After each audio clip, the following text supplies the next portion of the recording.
Good morning and welcome to our listeners in Africa, here in the United States and around the world. I'm Aloysius Uche Odu, Senior Fellow and Director of the Africa Growth Initiative here at the Brookings Institution in Washington, DC. Today, we're delighted to launch Foresight Africa 2022, which looks at the key priorities facing our continent in the year ahead. As indicated in our events announcement, we had indeed hoped to have His Excellency President Hichilema of Zambia to kick us off today. He sends his regrets that he's unable to join us. Let me say this though, there's absolutely no doubt in my mind that the Africa country of the year 2021 is Zambia. If in any doubt, look at what's happening across the continent, in Sudan, in Ethiopia, in Mali, Guinea, and this week in Burkina Faso. The old discredited habit of military coups, sadly, are back. In remarkably sharp contrast, the people of Zambia reclaimed their democracy in August 2021. They overwhelmingly voted for change. They overwhelmingly voted for President Hichilema, a business leader. Already, His Excellency has launched a series of reforms for good governance and sound economic measures to address the needs of all Zambians. We hope on a future occasion to have him with us to share some of his reform agenda on our platform here at Brookings. Now, let me turn to the 2022 edition of our Foresight. I want to make 6 remarks on this. First is that we have a greater diversity of contributors in this year's report. 53 authors in all from Africa's continent, regions, East, West, South, North, Central. We have people who are ex-presidents, parliamentarians, current presidents, ministers, policymakers, scholars, captains of industry, civil society organizations, foundations, scientists, and Africa's youths. The second thing you will find in the report is that this year, we have been intentional about gender. There are 47% of our contributors are women, and the editorial leadership for this year's report is 50-50 in terms of gender balance, which we're very, very proud of. For the first time ever also, we have made gender a separate chapter, emphasizing AGI's unrelenting commitment to advancing Africa's women and girls in the front lines of development. The third thing you will note in this year's report is on governance. We believe that governance is indeed the lifeblood that runs through Africa's economic veins. As such, governance is not a separate chapter in Foresight 2022. Instead, each chapter features a governance call-out underpinning the vital role we see for good governance and economic transformation on our continent. The fourth thing you will note on this year's report is that we convey a sense of optimism, modernism. This is captured in the design of the cover page. As one who has had the opportunity over the years to travel the length and breadth of our continent, I see clearly that as Africans, one of our latent assets is the sense of optimism. So just like the Great Plague unleashed the Renaissance in Europe, we remain hopeful in Africa that the continent will overcome the COVID-19 pandemic. The dream of the Africa we want, enshrined in the AU's Agenda 2063, indeed remains a vivid aspiration for us all, a modern Africa, despite considerable odds. The fifth thing you'll find in the report is that we have 6 chapters, 1 on Africa's economic recovery, 2nd, public health, 3rd, as already mentioned, Africa's women and girls, 4th, on climate change, and 5th, technology and Africa's external relations. These themes will indeed be the basis for our conversation with our esteemed panelists here today.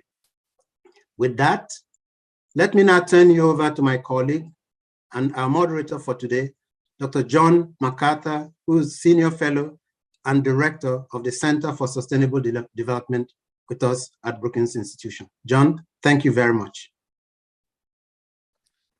Thank you so much, Aloysius. Such a pleasure to be here. Let me say hello, bonjour, habari, hola to everyone around the continent who might be joining from Africa, and of course to our friends and colleagues around the world.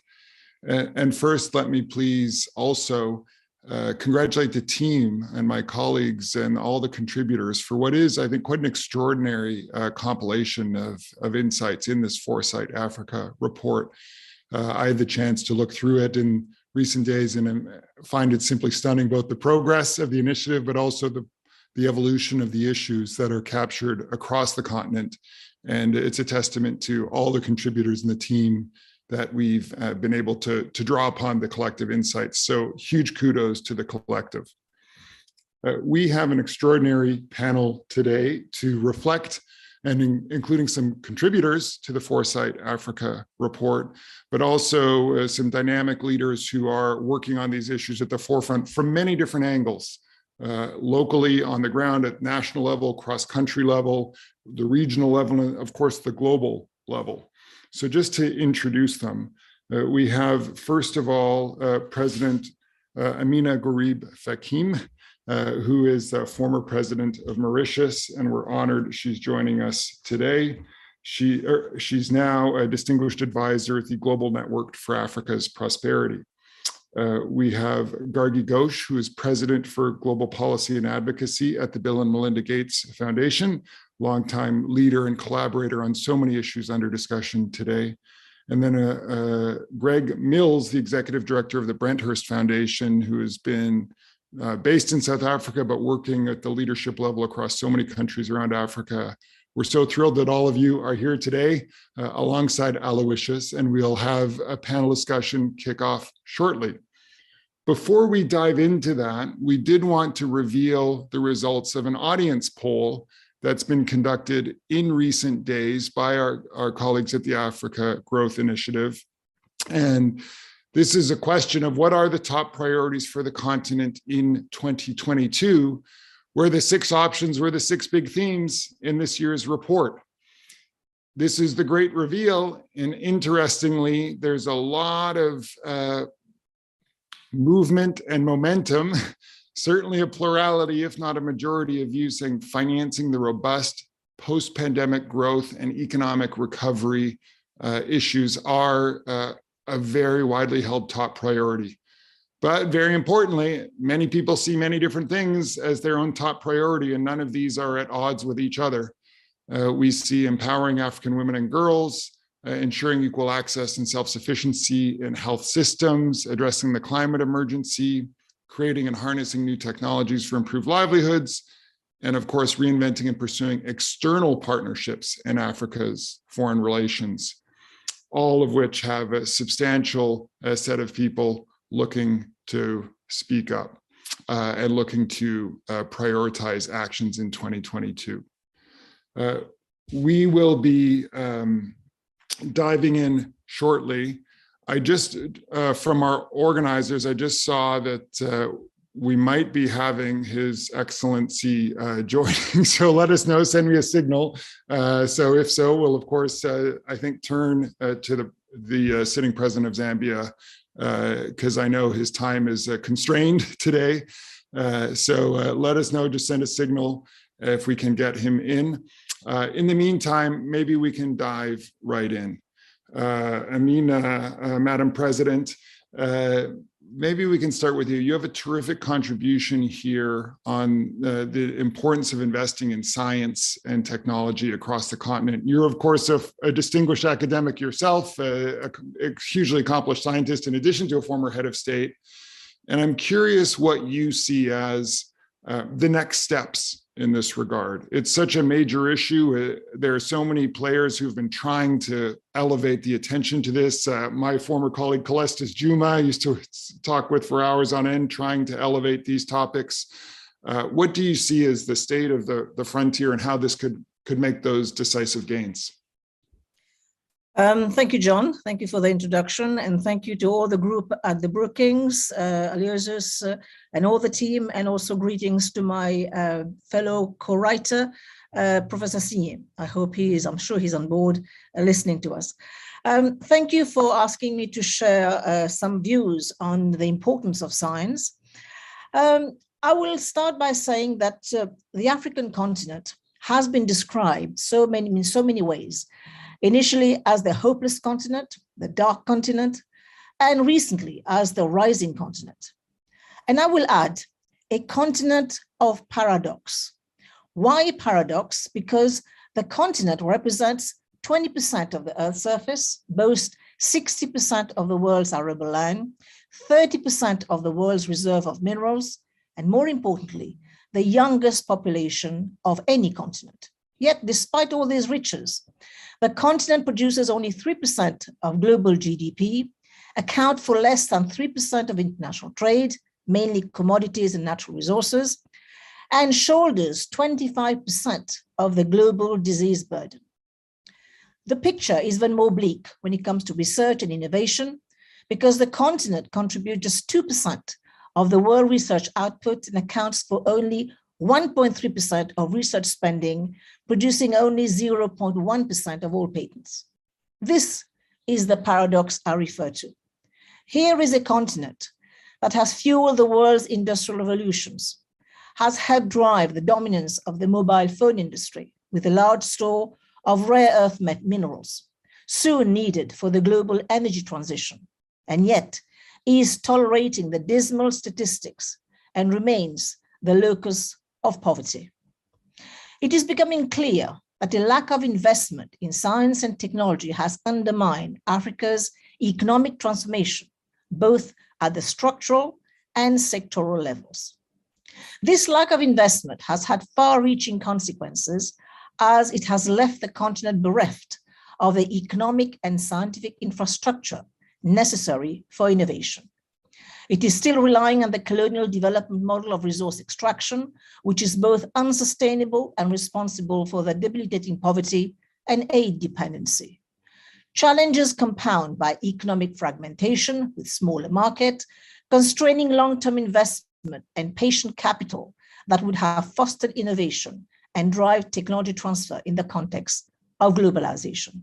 Yet, the potential is being recognized by policymakers as they now realize that investing in science and technology can help national economies' growth story.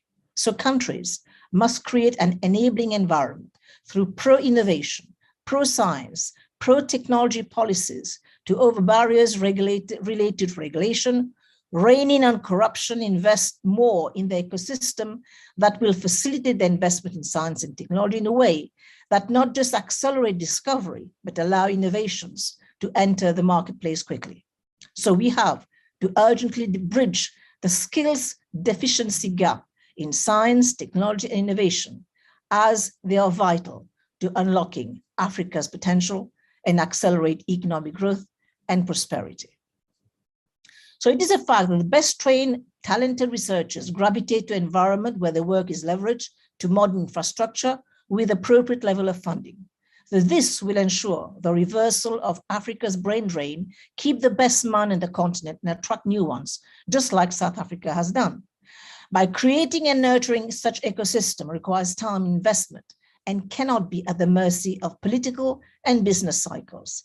Such initiatives require that we adopt the triple helix approach, public, private, academia, working hand in hand. If we can manage this in the era of the Africa continental free trade area, the benefits of such investment will not only serve the interests of its youth, but for the environment, society, both locally and beyond. Thank you. Thank you so much, Amina, Madam President. What a terrific range of insights. I do see that we have, we might be having President Hichilema joining, at least by audio, briefly. So his office has connected him, I think, between meetings But just for our panel, we might go a little bit out of order, going with the flow here, if that's okay with you. But we just want to make sure we do have the chance to capture him and his insights, especially if he is able to join for a few minutes. Okay, that said, thank you so much for those thoughts. And Greg Mills, our second contributor, you've contributed a terrific piece on Africa's connections with East Asia, a significant emphasis on ASEAN. And I'm curious what you think as someone who has worked in so many countries at so many presidential levels on how the strategic issues are taken on. There seems to be a movement around the digital. There seems to be a movement around the service economy for sure. I would argue there is still not enough movement on smallholder agriculture, despite so many efforts for it. But I'm curious, what do you see as the frontier for the economic strategies, especially in light of this audience poll, which showed this is the #1 concern for people, the post-pandemic economic recovery. What do you see as the next steps, and what do you see as maybe the new frame to push those next steps? Greg, over to you. Thanks very much, John, and let me add my congratulations to the Brookings team for an outstanding publication, which I have probably not done enough justice to in reading it just once, and will certainly go back to and trawl it for the real nuggets that exist there.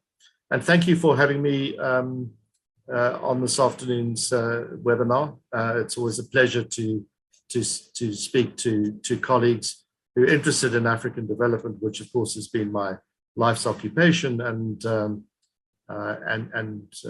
my absolute honor and pleasure, and probably accounts for some of those gray hairs, all these advisory roles, because this is not easy. It's a little like trying to solve a Rubik's Cube, but somebody else is changing one or two of the faces while you're trying to solve it. And COVID has been, somebody else trying to change that Rubik's Cube's face. So I'm going to briefly just outline what I see as the 3 principal short-term challenges to talk to your question, John, and then I'll talk a little bit about what I see as kind of the key areas of African concentration, which includes your focus on the digital and indeed the informal, which I believe is very important. I mean, I would narrow them all down to 3 Ds without being too cheesy about it. I think that the challenges are firstly diversification for jobs. And I'll circle back to this in a second. And of course, we know that diversification, and Amina's pointed this out already, we live in very much boom and bust economic cycles in Africa, very much dependent on unbeneficiated commodities, with economies that look very similar in many respects, not entirely, to the economies of the 1960s. Very extractive, a changed set of elites, of course, but nonetheless not inclusive as we would understand that term. So how do you attract the sort of investment levels that we need to? And Africa's record in this regard, outside of the extractive sector, has been pretty poor. Yes, there's been much more services-led growth, particularly into the more developed economies. And I certainly see this as a big generational driver of change, particularly in the economies such as Kenya, indeed, what I would call the Cape Town economy of South Africa, very much driven by tech and tech services. And indeed, there are 1 or 2 examples also in West Africa, not least in Ghana and in areas of Lagos. As you will know, Lucius, there's a new generation out there that doesn't have the same prism and doesn't have the same analog-like constraints of us old guys. So understanding in particular what the informal sector needs, what the frictions are for conducting business at that level, what the frictional costs are in terms of the more formalized business structures is absolutely key to answering the diversification question. You're not going to get this right through government policy or government redistributive efforts alone. You have to attract much larger scale investment than hitherto, and in areas much more diverse than hitherto as well. The second D is debt for development. mean, a lot of debt has been taken on, and we've seen this in the case of Zambia, which went from roughly 500 million USD of debt back in 2005 to roughly $30 billion of debt today, a spectacular increase. About half of that new debt has been essentially for internal borrowings. Much of it consumed by a civil service. And these are the sort of furballs that somebody like President Hichilema has to unpick and make sense of and be able to reschedule and repackage to be able to get to the development debt or answer the development debt conundrum properly. It's really an investment in useful infrastructure. It's placing more on the capital side of the budget and less on the consumptive side of the budget, which of course politically is inevitably a preference of African governments within electoral cycles. So we haven't seen enough debt, I would argue, probably, and we certainly haven't seen debt being used for the right sets of purposes, and it's gone hand in hand with a lack of transparency, gouging, and all sorts of other practices that we know only too well. And in part, not exclusively, in part this is because of the strategic premise of aid by some donors. We'll give to this country even though we know that they're not using it particularly well, or because of the nature of new donors, including China, Turkey, and others who have a different strategic driver in terms of the penetration of African markets and are less worried about, as Alicia said, governance conditionalities or niceties than others are. And the third D is the biggest game changer of all, which is driving an end to business as usual in Africa, even if political elites are unwilling to take this on. And that simply is demographics. If you do not adjust your policies to grow in line with the changing demography of Africa, the doubling of Africa's population over the next generation, we have a very insecure, rather dystopian future ahead. And so the way in which policy elites respond to the demographic, what I would see as opportunity, the way in which they plan for this in cities, the extent to which, rather Zen-like, they have to give up control to be able to maintain control of the economy, be able to give up control of areas of the economy to be able to inspire and drive growth in a variety of sectors is going to be absolutely central to answering the demographic question. Do we enjoy a dividend, or do we enjoy, simply put, a disaster because of our inability to manage and plan accordingly for it? So I see it as a great opportunity. I see it as a big driver of change. I see it as a driver of change in two respects: the numerical change that it has to bring with it, but also the generational attitudinal change that it inevitably brings because of the application of digital technologies and the familiarity of digital technologies by more youthful, more inspired perhaps, and less constrained by some of the old politics, new generation of African leaders. So let me, in conclusion, just say 3 Ds very simply: diversification for jobs, debt for development's sake, not for consumption's sake, and then facing up to this enormous demographic challenge, but opportunity that we have before us, which portends all sorts of dramatic changes that'll have to take place, but that new generation of people is able to do that.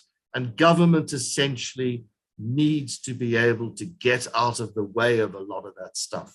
Stop trying to filibuster development, if I can sort of mix my metaphors here, and stop trying to be the interlocutor and the rent seeker, which of course has bedeviled much of the investment track record, at least, and I know I'm speaking to a Mauritian here, at least in continental Africa. Thank you very much. Thank you, Greg. And I like anything that is easy to remember is a terrific framework. I think those 3 Ds are excellent. And it reminds me, a colleague of ours, Homi Karas's drawn a lot of attention to the debt crisis and avoidance, and maybe forthcoming. But, you know, the issue of the argument he's made is we should be taking on more debt if the rate of growth is higher than the interest rate. That's a basic mathematical truism. And so, you know, it's making sure those investments are what you point out they need to be. I think there's a lot of space for more debt. And of course, especially at a time when the richest countries in the world are taking on massive increases in debt to get their way out of the crisis, it's so many of the poorest countries or not quite so poor countries that haven't had the same access to fighting their own fight, which is one of the multiple injustices of the international system. And in that regard, I think, Gargi, no better tee up for you. And I should add, excuse me, a formality. Just I should disclose on behalf of Brookings Institution that the Bill and Melinda Gates Foundation does generously provide support both for the Centers for Sustainable Development, which I direct, and the Africa Growth Initiative, which Aloysius directs, and here at Brookings. But all views expressed during this panel are solely those of the speakers, just as a proactive disclosure. But that said, Gargi, you have been so, I know over time, mindful of these questions of how best to support from the international system side, issues of science and technology, issues of debt, issues of systems, demographics are so relevant. And I would just add for texture, I was quite struck. I don't know if anyone had the chance to see figure 6.4 in the report had a map of all the countries that have opened new embassies across Africa over the past 10 years. And it was striking: Brazil, India, Qatar, Turkey, you know, massive expansion of engagement, which really even redefines, of course, the international system's engagement with the region. And again, no one's been more at the forefront of thinking through all of these interconnected issues. Gargi, would love to have your thoughts on how you think that might best align moving forward. Thanks, John. Thanks for having me. And first, congratulations to all of you on a great report in a stack of weekend reading. This was truly a pleasure and stood out in a particular way. It was entirely a conversation of Africans for Africa, and that made it a particularly energizing read for me, and also a challenging one, because it truly forced me to reflect a bit on how I would talk today about our role in that conversation and in that effort. I think what all of us have said is that this bright future that is painted in the report is exactly what we're aligned to shoot for, but is by no means guaranteed. And so I think the question is, how do we support that vision? Not just as international community, but in my case, particularly as a philanthropy, where we try to be especially cognizant of not replacing governments nor markets. And so finding that unique space of taking risk, taking proof of concept, accompanying investment journeys is top of mind for us. So I partly agree with the audience poll, partly disagree. Let me explain. I think, 2 years into the COVID crisis, which we've discussed in other settings, has been as much, if not more, an economic setback as a health crisis. There is so much to do on all of those areas that were in your list: health, education, and the fiscal environment is so constrained, as Greg has said, and I would add to that, domestic resources are more challenged than we would have hoped.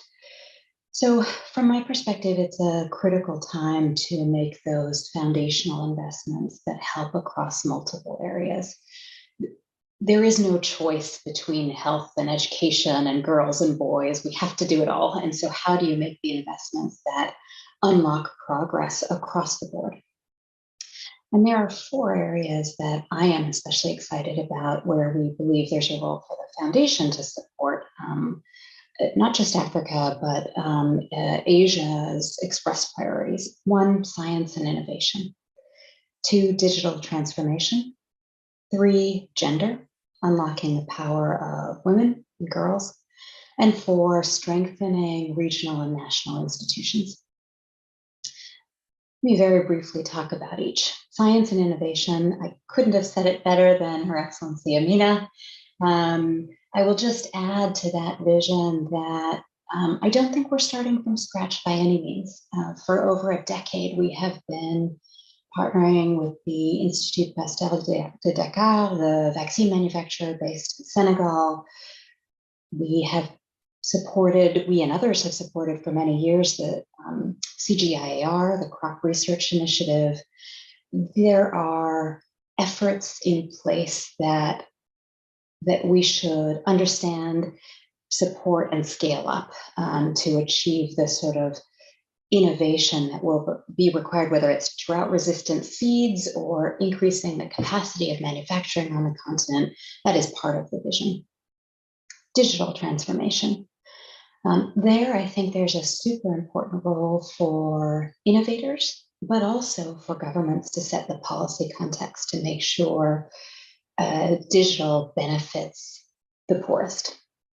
So we know that there are many innovators across the continent. We support efforts like DigiFarm that try to connect farmers to better information about both weather and markets through handheld devices. There are many examples of homegrown innovations that are worth backing. Wrapping that with a policy agenda, with government planning is super important so that we can overcome gaps that emerge, like women are systematically less likely to have access to mobile phones than men. And so we have partnered with the African Development Bank and the African Digital Finance Initiative to make sure that there is a policy wrapper, the capability to extend the benefits of digital innovation broadly and equally. Gender. We were thrilled to be part of the Generation Equality Forum this summer. That work continues, now led by domestic governments around the world in partnership with others. Just to give you an example of progress there, we know that the care economy, access to quality, safe, affordable childcare is a barrier for women, not just in rich countries, but also for women in the informal sector who need to be able to travel for work, and how we partner with funders. In this case, we're partnering with the World Bank and hoping other donors will join us to scale up access to affordable quality care. And finally, strengthening institutions. This came through loud and clear in the AGI report, and I think is one that is top of mind for us. The role of the African CDC through the pandemic, the role of the AU in highlighting not just health investments, which we're particularly active on, but adaptation. All of that has been so core to getting through the challenges of the past couple of years. And I think equally core to unlocking the vision that the AGI report paints. And so we've really scaled up our support for regional and domestic institutions as part of that picture. Thanks. That's terrific. Thank you so much, Gargin. What a synopsis, and thanks for all that you and the team are doing to help keep pushing with a lot of that catalytic capital that I think helps unlock a lot of challenges that are persistent. Aloysius, maybe we can come back to you. You shared some opening remarks, but I'm curious how you reflect on all of this in terms of the overall prospects, but also maybe just to add a layer. There's a tenor of concern that's persistent in the international system, such as it is right now, lack of cooperation. But one of the things we are seeing, I think, and it's underappreciated, is the actually generally growing amount of cooperation regionally within Africa there's a lot of regional multilateralism, from the African CDC to the trade agreements to, a passport opening up. And there's just a lot of progress that is happening cross country. I'm curious how you see these challenges of the overall prospects, but also at a time where in tackling the pandemic, cooperation seems so stuck to get the world out of this mess. Africa might actually have sources of hope for cooperation. And how do you see that?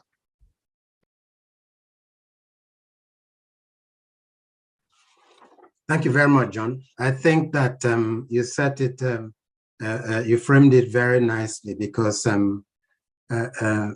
here are a couple of thoughts on the overall prospect for the continent, at least the way we see it.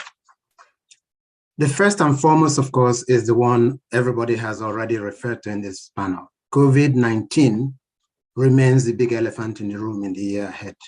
And so here we have seen that the global solidarity we used to count on or think was there in situations like this did not really deliver for Africa. And it basically, global solidarity eluded us. And a few African countries have fully vaccinated their people, about 40% of their people as we speak. At current rates, the projection is that full vaccination of the continent may not happen till 2023. So this is really one of the biggest challenges in terms of prospects in the year ahead.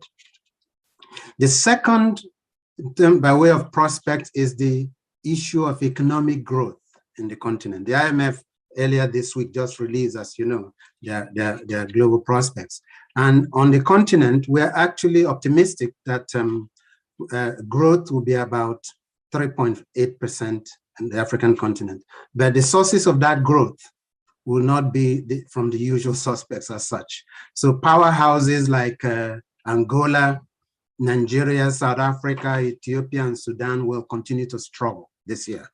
However, some of the more medium-sized countries, Ghana, Cote d'Ivoire, Kenya, Tanzania, Uganda, and DRC, and smaller countries like Mauritius and Seychelles and Rwanda would actually take up the slack, which is how we will arrive at overall a much better performance than last year. The third thing to note on the continent in terms of your question is that commodity exporters will receive a boost driven by global demand, particularly for energy, minerals, metals, and food. Fourth has already been covered by everybody who spoke. External debt will remain elevated. We already saw rising debt levels before the pandemic. It has gotten worse. And sub-Saharan Africa has experienced more sovereign debt ratings downgrades than most other regions of the world. So the countries now spend more on debt servicing than on healthcare. So if you can imagine what keeps a finance minister in Africa awake at night, it is this brutal choice of facing, do you save lives or do you pay debt? That's really what is going on. And as Greg rightly mentioned, and debt itself is not a bad thing if it is used for the purposes intended. And this is where the challenges on the continent lie. The fifth thing in terms of prospects for the continent is travel and tourism. Many of the tourist hotspots on the continent, whether in East and Southern or in Northern Africa, West Africa for that matter, will continue to experience some challenges. Travel, international travel has lost its panache, right? It's no longer what it used to be. And with challenges, we don't know where next the variant might come and all that. People are likely to be staying at home rather than travel. So overall, the moderate improvement in tourism vis-a-vis what happened last year. We cannot not talk of Africa's prospects without revisiting conflict hotspots. Because sadly, as I mentioned in the introductory remark, we have security and instability issues rearing their ugly head on the continent. Just take a look. Libya, the Sahel, northern Nigeria, Cameroon, Central African Republic, Ethiopia, South Sudan, Somalia, northern Mozambique, and then, of course, sadly, recently, Mali, and this week, Burkina Faso. It is difficult to talk of our prospects without being candid that, these sort of things, we thought the continent had gone beyond, remain with us. So in the coming year, in terms of prospects, these countries I mentioned and regions will continue to be areas we will watch very, very closely.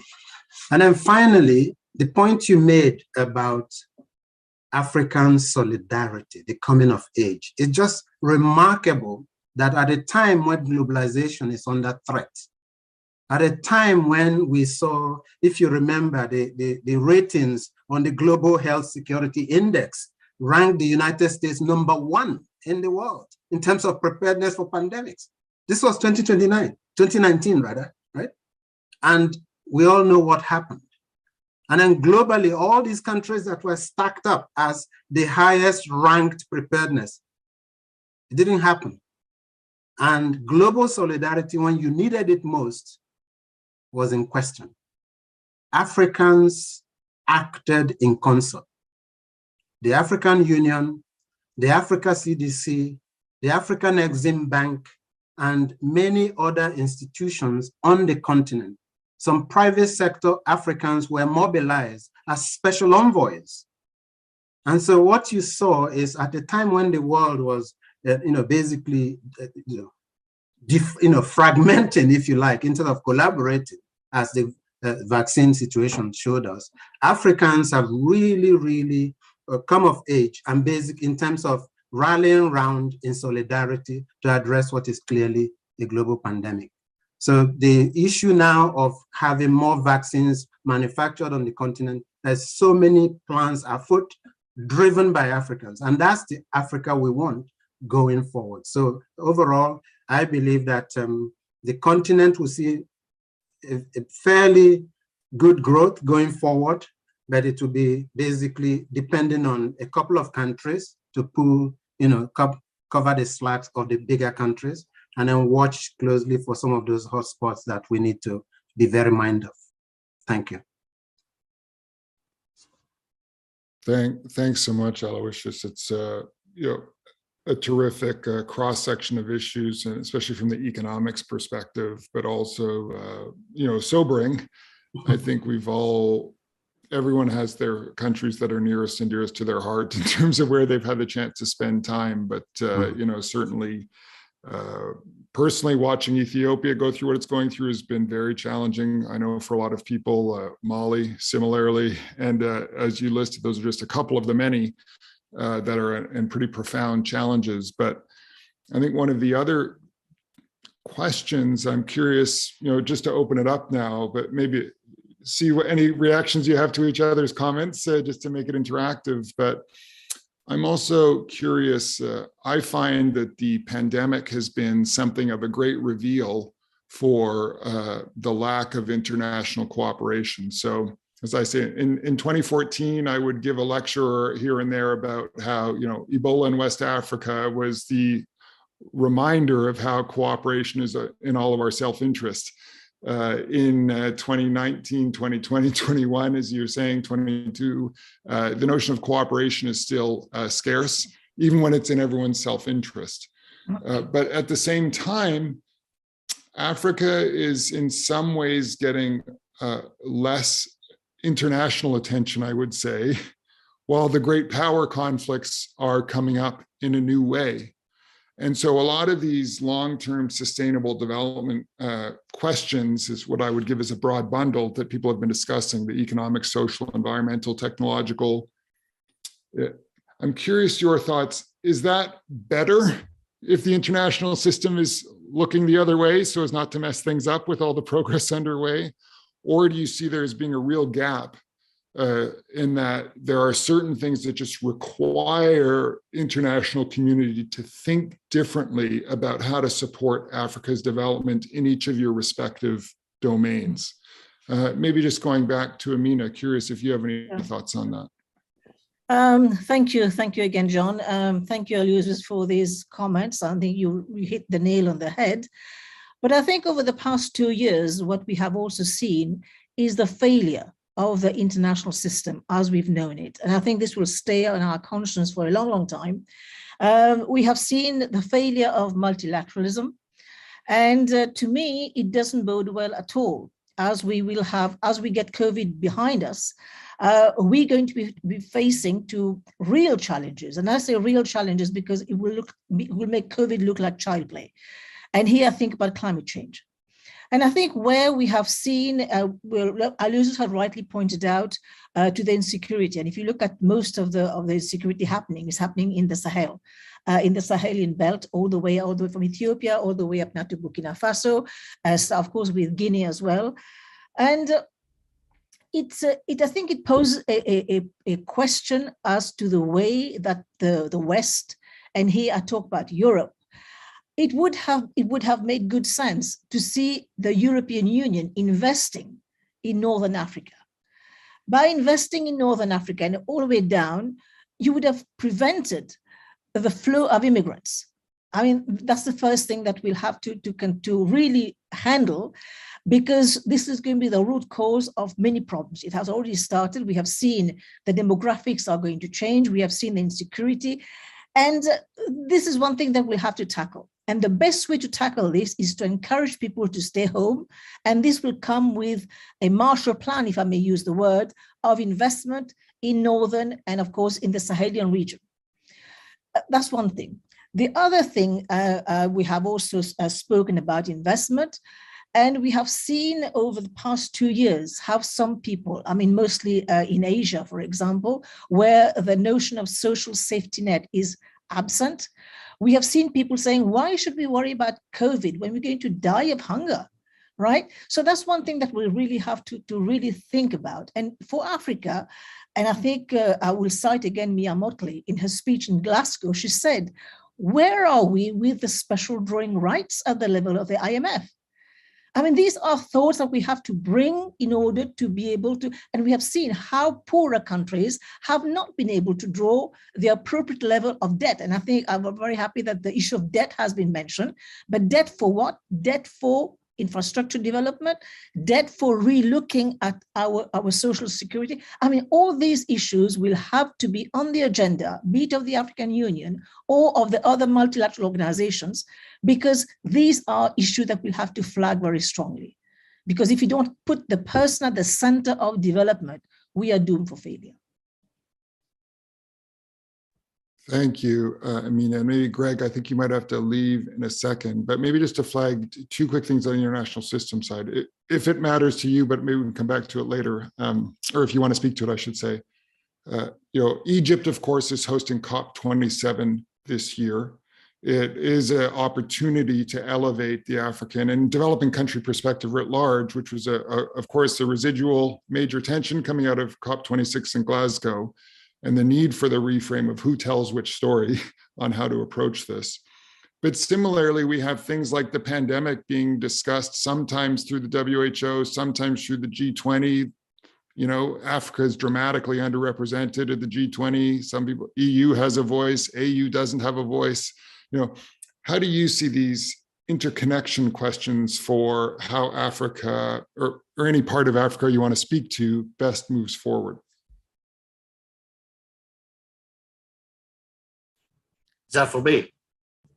Sorry, Greg. Anything? I'm just lobbing a question, but anything you want to speak to based on what's come up so far? Yeah. I'd just like to go back, if I can, a little bit before tackling your question. And I've just heard that President HH is about to get to the venue where there's a computer waiting for him to log on. So as I drop off, he'll hopefully be able to log on.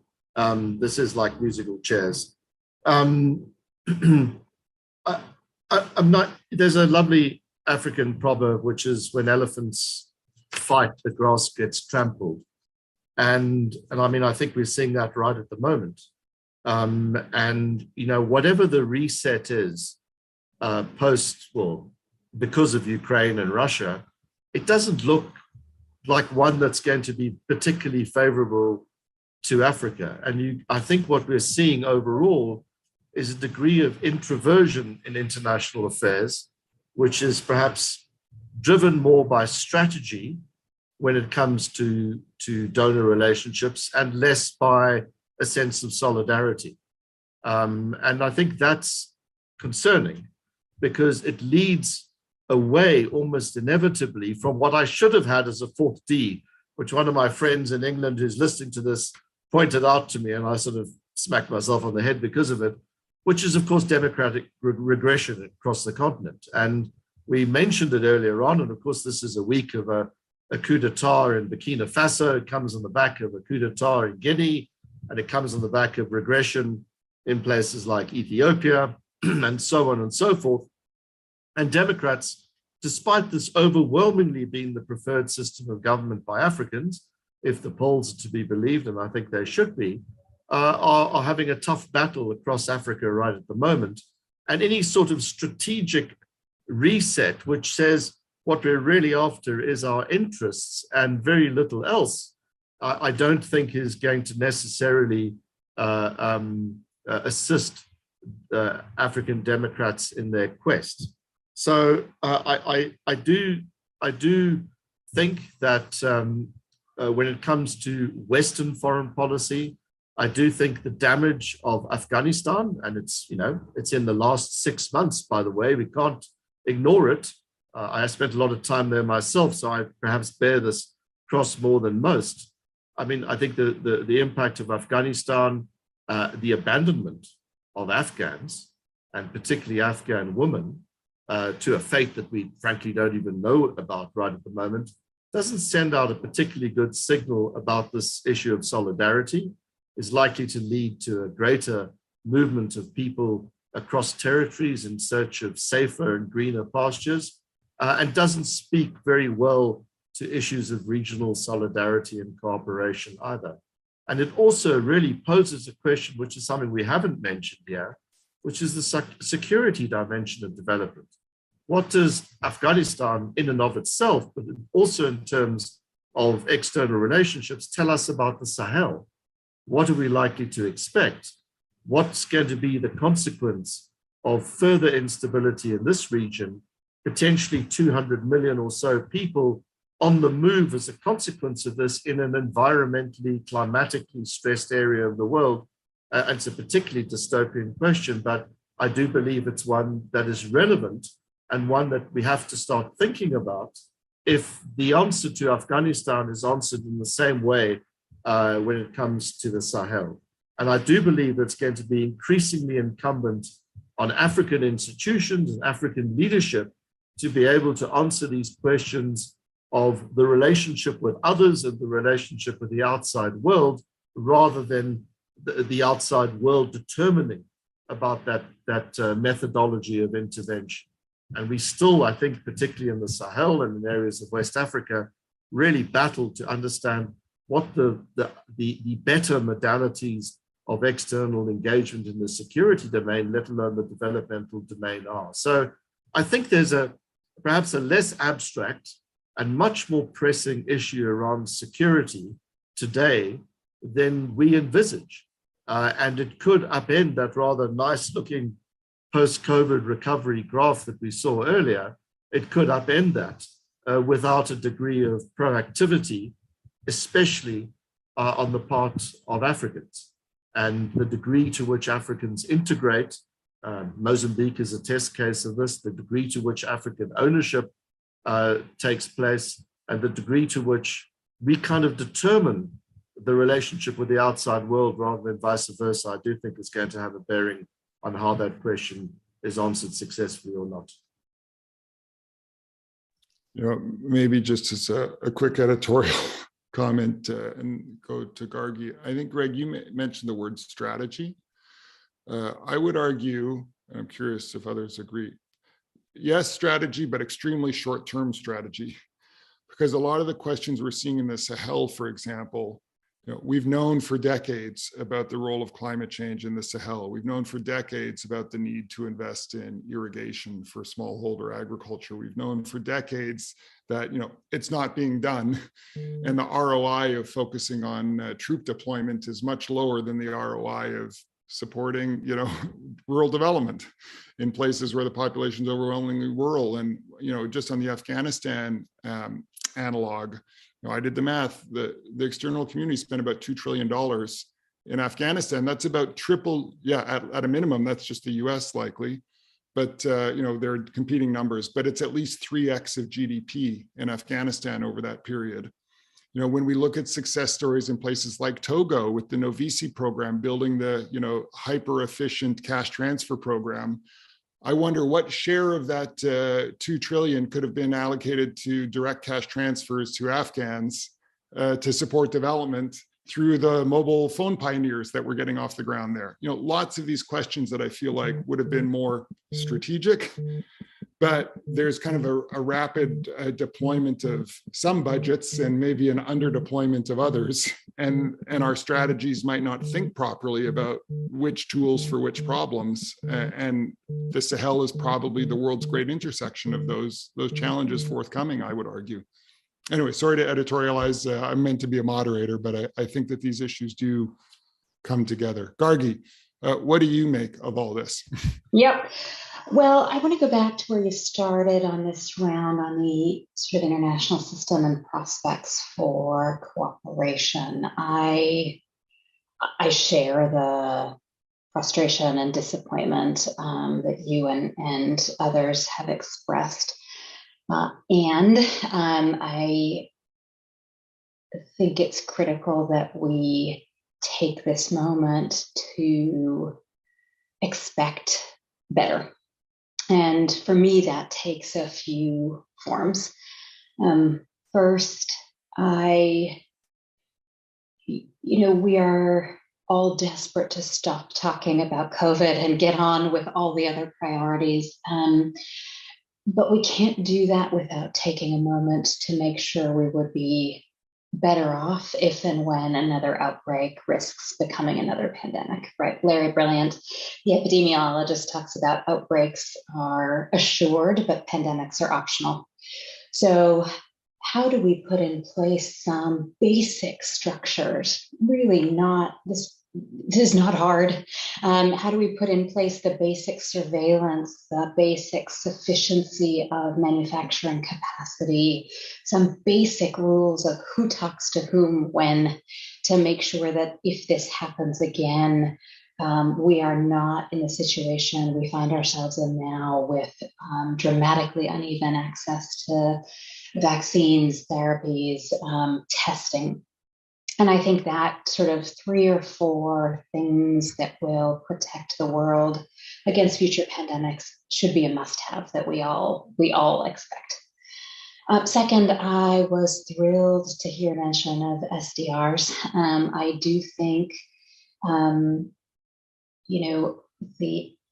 MDBs, the international finance institutions, have both been incredibly forward-leaning and have run into the challenges that inherent in their model in responding quickly, flexibly to this crisis. But the issuance of SDRs and the prospects for reallocation, to me, are one of the bright spots of what we can get done this year. There have already been commitments made at political levels to get to 100 billion. The math on that is hard without real leadership. And I think we, as an international community, as advocates, as countries, wherever we sit,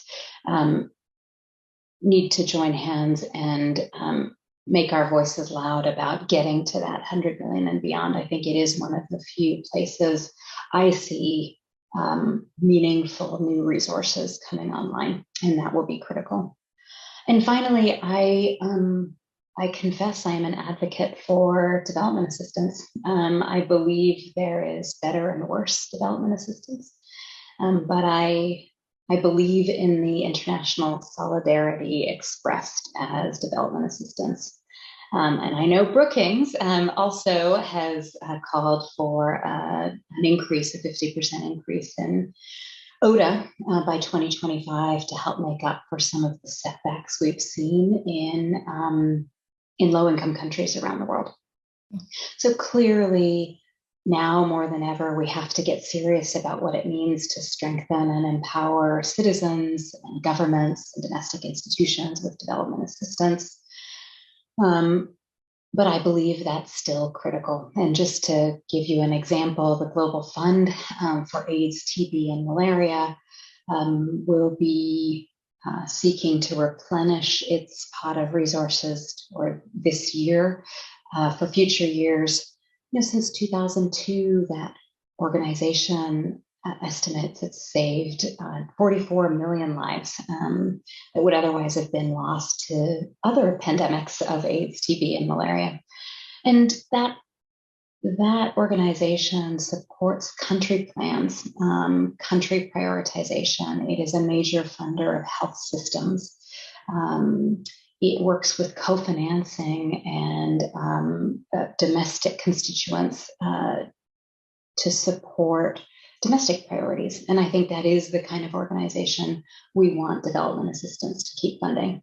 So I would say, John, while I share the backward-looking recriminations, I am, like all of you, focused on setting high expectations for this year and how we really learn from what we didn't do last year and the year before to show up with resources and commitments. For the record, I didn't single out any bad guys. I'll just Amina, yeah. please. Yeah. Yes. If I'll just quickly react to what Gargi has said, health will remain a priority forever, and food security will also become priorities. And I think what we have seen over the past 2 years is precisely the lack of infrastructure. And when we look at centers that could initially produce the vaccines, we saw very, very few countries showing up with the appropriate infrastructure precisely for doing this. But there is another issue that we have to tackle, and I think most organizations are aware of that, is the issue of fake medicines, which go around the continent. I think some of the figures are absolutely stupendous. I mean, over 60% of medicine in circulation, they need to have proper testing. And this is something that has to be addressed because we face it, let's face it, we are in an interconnected world. We know that what happened in Wuhan can happen 2 weeks later right across in New York, and we saw what happened. And I think if we talk about just one issue, for example, we talk about antibiotic resistance. I mean, that is going to wipe away 50 years of progress in medicine. And this is not something which is catching the attention of so many people. And yet this is something that has to be addressed very, very quickly, the issue of fake medicine, exactly as we have addressed with extreme care and, of course, speed, looking at the vaccine issue, because this is something that we also have to look at. So I think if there are organizations willing to look at this environment of helping countries create the infrastructure, because creating the infrastructure, we're going to be leveraging also talent who will be encouraged to come and stay and contribute to the narrative, continue to the dialogue, which is going to happen on the continent. So we need to build that infrastructure. And as I've said in my intro, this goes beyond the political cycles as well. So this is something that we have to do. And I think modestly in 2021, the African continent took it on head on because we started having this dialogue about the intra-Africa trade. Because for this to happen, I mean, we will need to have the appropriate infrastructure. And already Africa is less than 18% integrated economically as compared to the European Union, which is over 70%. So the potential is there, but we need to have the commitment. Now, increasingly, we talk about distilling the political will, but who is going to distill that political? Where is the leadership? Where is the leadership at the continental level? There are a few countries that are, trying to push ahead with the appropriate leadership, but where is the global leadership? And this is something that we're finding lacking for the past 5 years at least. So we need to get these global players. And, honestly, John, I am at a loss to think, where would that leadership come from? It cannot be the G7 anymore. Is it G20? It's only about economics. So we'll have to look for that leadership to tackle the global issues. And that's going to be the priorities of all priorities. Thank you. I mean, I think it's hard to disagree with any of those great points. And I would just flag on the financing, both point of detail. No house view at Brookings, of course. The colleagues who suggested 50% increase on ODA, I think that might be too small by a good margin, because what we don't have, and it gets to this point, is any system of callable resources to tackle needs. So what we have is an application process, sometimes to get very scarce resources, which might not be matched to the problem. But what we've confronted in the past years is an immediate crisis that requires callable resources to tackle urgencies. But there are many that are medium term as well, and many countries tackling the infrastructure challenge say, great that you want us to decarbonize. There's no financing. We have a liquidity problem. We can't call the resources. So I think these system questions are so profound that you're all raising. And maybe, Aloysius, we can hear from you next as you reflect on this. And if you think it's pertinent, just COP27, does that fit into this, or is that maybe a parallel thread? Yeah. Thank you very much, John. Just a couple of footnotes. I think Gag is absolutely right. The support of African institutions, both at the continental, regional level, is very, very important, because we have already demonstrated the need to act in solidarity when others are not. So supporting African institutions is important. Related to that is the replenishment that Gagi mentioned. IDA, of course, over $90 billion in replenishment.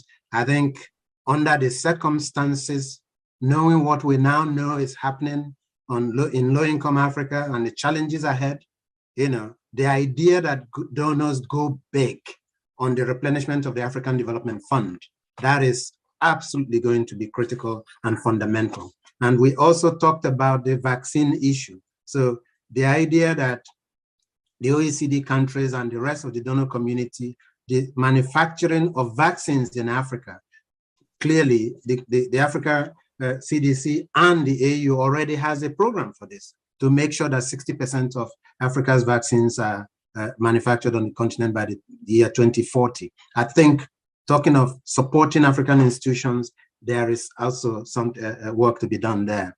Many people probably don't realize that the Africa Center of Excellence for Infectious Disease Genomics in Nigeria was the first to generate the first sequence of COVID-19 within 72 hours. Think about that.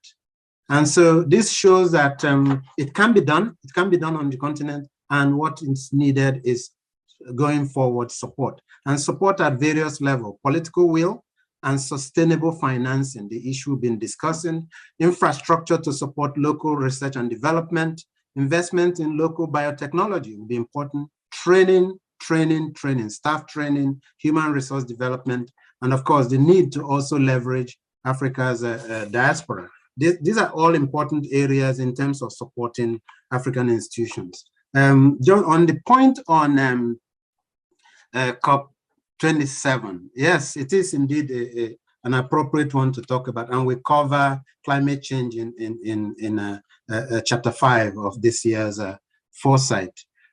Clearly, when we reflect on what happened in Glasgow, it's clear that the urgency of now, to paraphrase President Obama, the urgency of now that is facing Africa as regards climate, basically, I think we need to push harder to convey that urgency of now.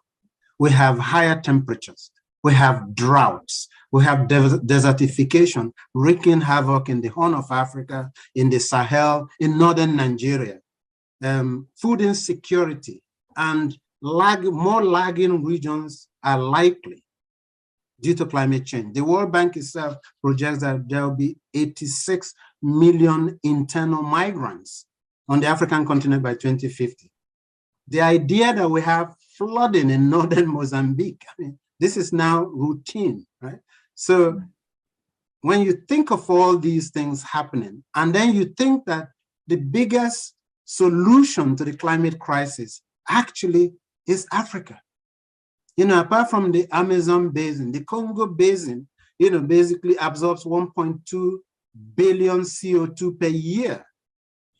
emitted elsewhere in other continents.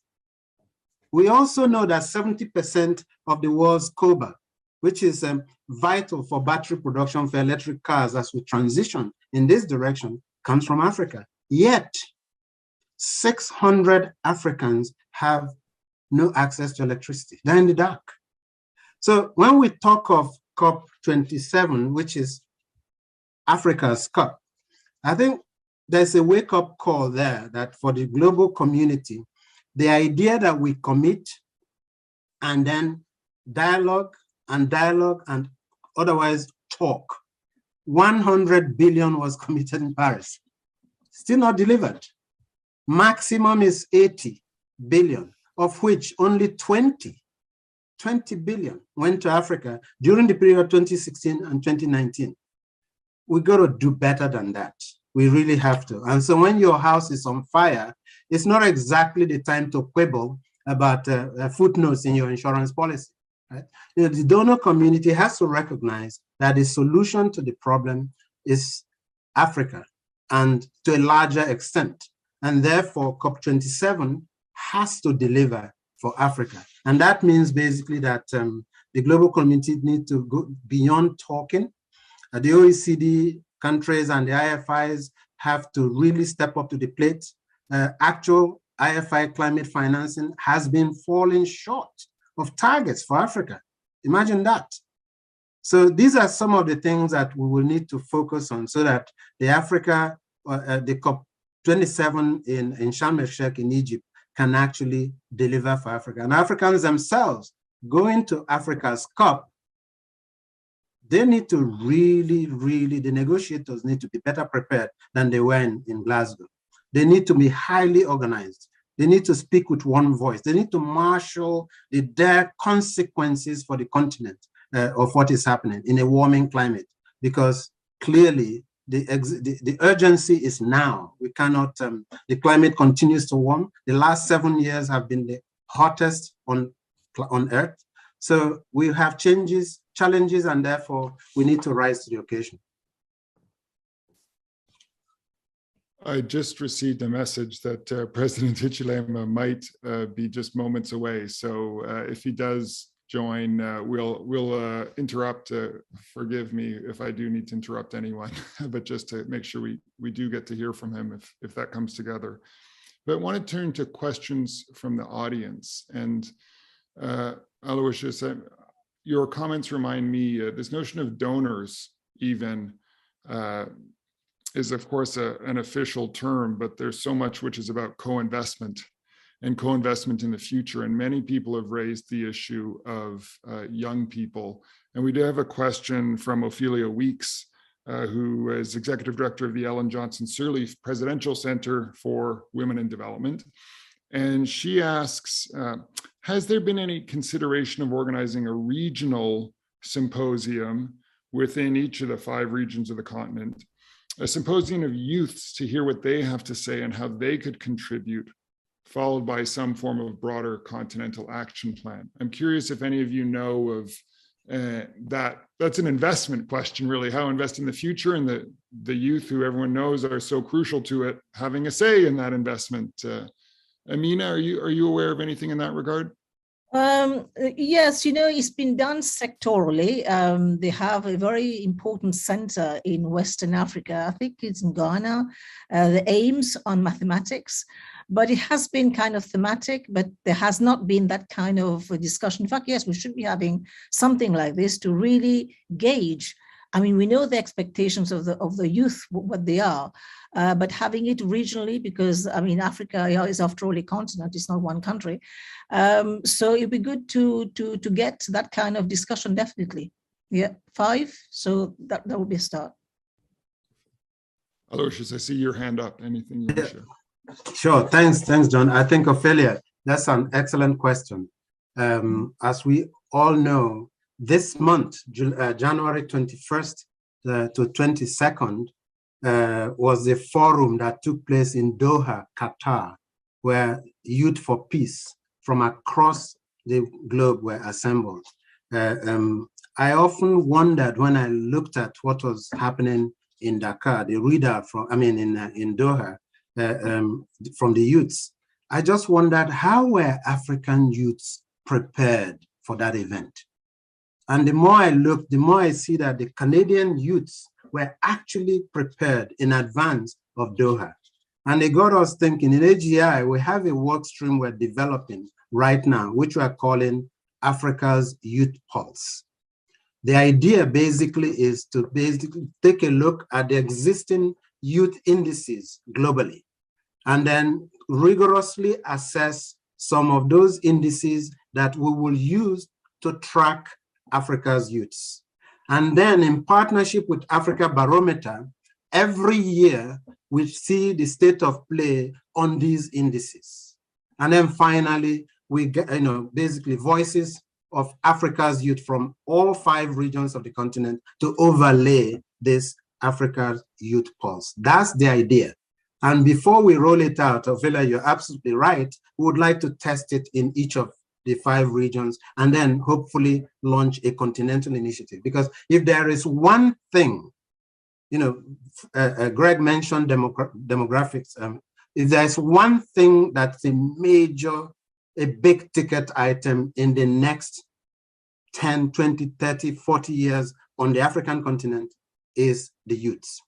And this next generation, unless we do it right, the chances are, the consequences could be there. What we see now in terms of migration across the Mediterranean Sea would absolutely be, it would be worse than that, if you like. And so the idea is to basically focus on making sure that the youths are gainfully employed at home. I'm not aware of any go-to place in terms of a reference document as such on Africa's youth. And AGI, we're hoping to put this Africa's Youth Pulse together for the purpose of making sure that every year you can actually have a reference point, a go-to place on youth.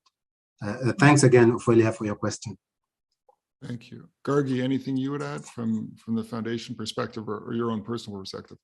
Thanks. Well, I assume that was a proposal as much as a question, so so it's a good one. Our experience here has been, as Your Excellency Amina said, at the sectoral level and micro, where it's incredibly powerful. I mean, we have sort of made that switch from, whether it's health or economic issues, thinking that adolescents and youth are sort of receivers of information to being part of the problem solving. And, the place where that's most obvious is in the efficacy of health messaging. We have we do some work on tobacco, anti-smoking, and there the power of engaging the target audiences, teenagers, teenage girls, in shaping the messages has been incredibly powerful. So that flip from sort of development programs or health programming as a sort of top-down endeavor to something that is really generated with the people it is meant to serve, it has been really powerful for us. You have a better antennae than me, Gargi, and how to interpret different things that get raised in terms of proposals and ideas, and for obvious reasons. But I think it is this interesting question of there's this huge and growing attention of recognition of the issue, but what's a problem, what's an asset, and what's a voice that needs to be counted as part of a solution is all part of the mix. I think that so much of the region, the world is getting its head around in a better way, or needs to get its head around in a better way. I want to raise one last question, and then we'll move to wrap up, unless the president arrives, in which case we'll still adjust quickly. But Aloysius, you drew attention to the gender section. That's crucial.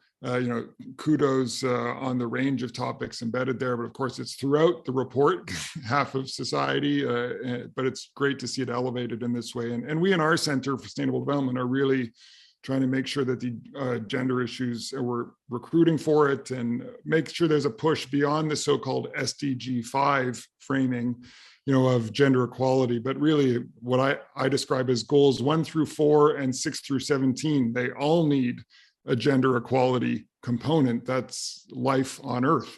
And so I take a bit of an absolutist approach myself. And so I'm curious, we have a question from Patricia Langen in We Connect International, who asked specifically about supporting women-owned businesses as an important strategy to contribute to economic growth in Africa. What do you see as top priorities to help women-owned businesses increase revenues, profits, employees, and growth? I share that just as a question, such a practical, crucial question. I leave it to you. Amina, you're obviously a pioneering female politician. Gargi, you've obviously been deep, and you mentioned these issues on generation equality and a broad framing moment. So on the employment, economic bit in particular, but more broadly, what do you see as priorities on next steps for advancing gender equality, each of you across the region? I'll go first, yeah. There's for gender equality, for women empowerment, it's, I'll just use one word, it has to be education. And when we look at education, be it in Africa, be it anywhere else, we have to address it through the lens of 2 words, which is structure and stereotype. And the structure, we have to build the infrastructure. We have to make sure that the girl is empowered through schools, through access to, up-to-date curriculum, do away with rote learning, make sure that the education that the girl is having, of course, is relevant, is fit for purpose.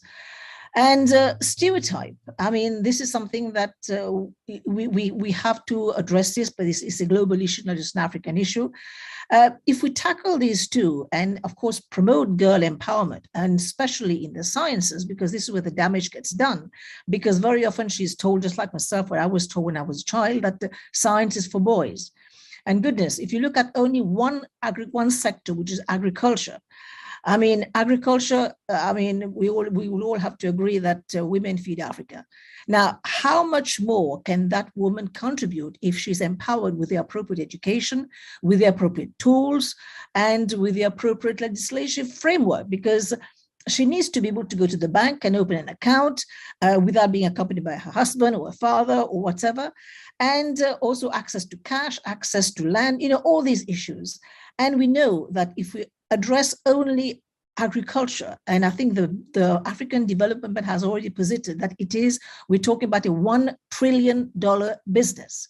So not only are we going to be addressing food security, we're going to be addressing a whole suite of issues, transformation of agricultural product, because we know this is one of the key issues which actually plague agriculture in Africa, is the transformation, is post-harvest. So let us empower that woman. Let us increase the flow through that leaky pipe so that when it's coming out on the other side, it's a bigger trickle than what we're having right now. And I will finish with a cliche to say that a bird cannot fly with 1 wing. So if we want Africa to make headway, we really need to empower the boy and the girl equally. Thank you, Amina. Gargi, your thoughts? Sure, thank you. Well, I can echo and build on that. I think in a very narrow sense, there has been a growth in, SME financing focused on women entrepreneurs. I think that has been a really positive and dynamic area. But it does get to exactly what Amina was just saying.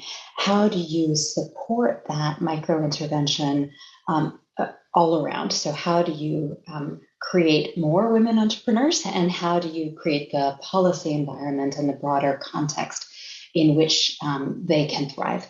So clearly education on the one side, care, as I mentioned before, to unleash the entrepreneurial potential. But let's not forget some of the basics from the policy environment, whether that's, again, looking at the basic gender intentionality of budgeting, the power of leadership and lifting up women leaders as an example for young girls, all of those things have to come together, I think, and where you see that happening, it truly is powerful.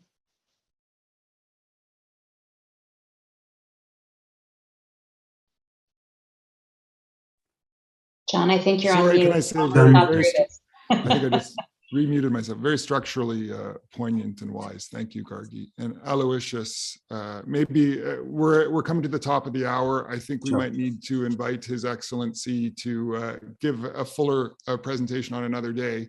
I gather he's in the building, making his way to the camera, but we might not be able to do justice to it today, unfortunately. So maybe appropriate to give you a final comment before we adjourn as the coordinator of this extraordinary undertaking that you've pulled together. Thank you. Thank you very much. And first of all, thank you very much, former President Amina and Gargi. Thank you for joining the panel. And Greg, of course, and John for making the time. It is actually appropriate that we end on the issue of gender, which we all agree is a major area of focus for all of us.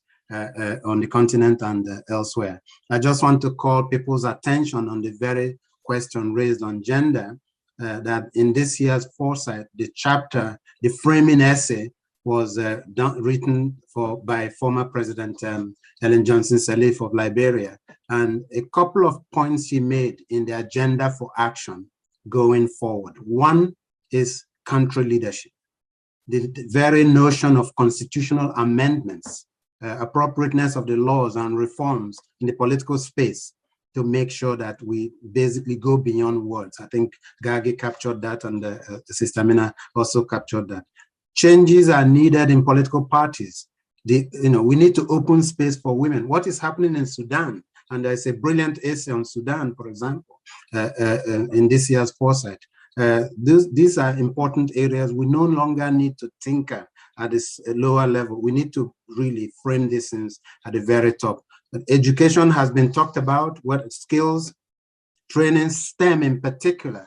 And here, it's important to open books on STEM and see women that are leading, as agents of change in science and technology. These are behaviors we all need to internalize.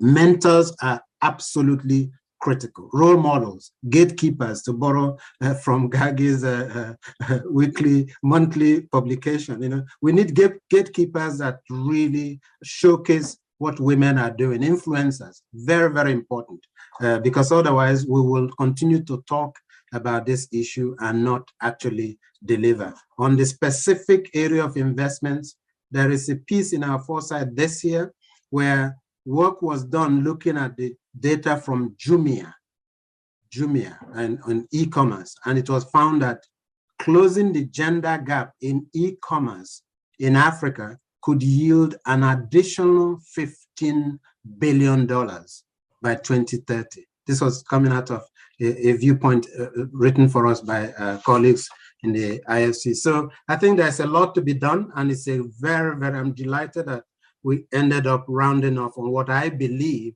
is the most important issue to tackle, and that's the issue of gender and Africa's youth, amongst others. Thank you all very much.